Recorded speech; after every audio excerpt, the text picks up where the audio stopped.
In the summer of 1997, NASA's Pathfinder spacecraft landed on the surface of Mars and began transmitting incredible, iconic images back to Earth. But several days in, something went terribly wrong. The transmissions stopped. Pathfinder was, in effect, procrastinating, keeping itself fully occupied, but failing to do its most important work. What was going on? There was a bug, it turned out, in its scheduler. Every operating system has something called the scheduler that tells the CPU how long to work on each task before switching, and what to switch to. Done right, computers move so fluidly between their various responsibilities, they give the illusion of doing everything simultaneously. But we all know what happens when things go wrong. This should give us, if nothing else, some measure of consolation. Even computers get overwhelmed sometimes. Maybe learning about the computer science of scheduling can give us some ideas about our own human struggles with time. One of the first insights is that all the time you spend prioritizing your work is time you aren't spending doing it.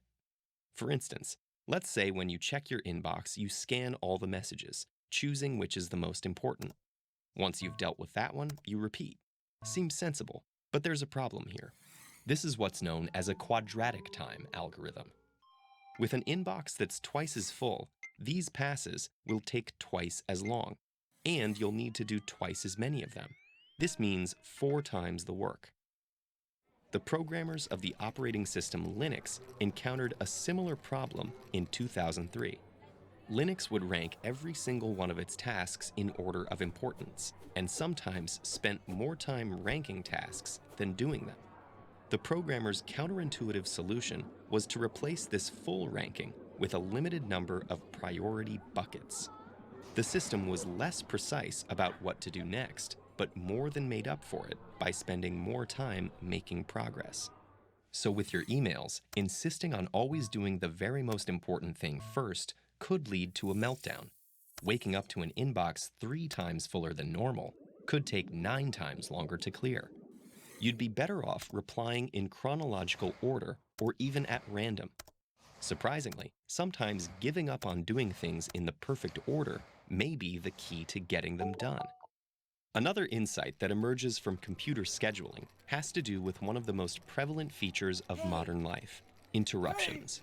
When a computer goes from one task to another, it has to do what's called a context switch, bookmarking its place in one task, moving old data out of its memory, and new data in. Each of these actions comes at a cost. The insight here is that there's a fundamental trade-off between productivity and responsiveness.